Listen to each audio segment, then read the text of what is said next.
حدیث پاک میں ہے کہ اللہ پاک نے جب اس زمین کو پیدا کیا تو یہ زمین ہلنا شروع ہو گئی۔ تب اللہ پاک نے پہاڑ پیدا کیے جس کی وجہ سے زمین کا ہلنا بند ہو گیا۔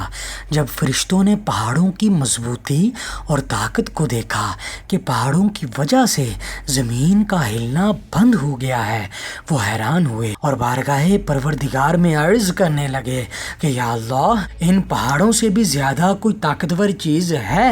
فرمان ہوا ہاں ہے، اور وہ ہے لوہا۔ تو فرشتوں نے بارگاہ پروردگار میں دوبارہ عرض کی، یا اللہ، لوہے سے بھی زیادہ طاقتور کوئی چیز ہے؟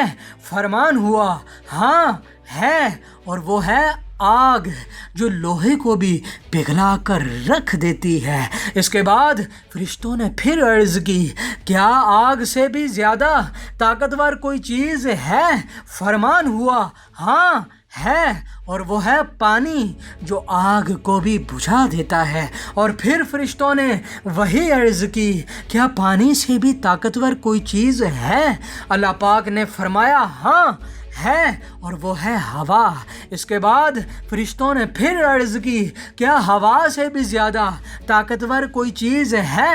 بس یہ سن کر اللہ پاک کا فرمان ہوا ہاں ہے، اور وہ ہے میرے بندوں کا دیا ہوا صدقہ، جو وہ اپنے ایک ہاتھ سے دیتے ہیں اور دوسرے ہاتھ کو خبر تک نہیں ہونے دیتے۔ یعنی صدقہ بہت طاقتور چیز ہے، اس سے بڑی مصیبتیں، بلائیں ٹل جاتی ہیں۔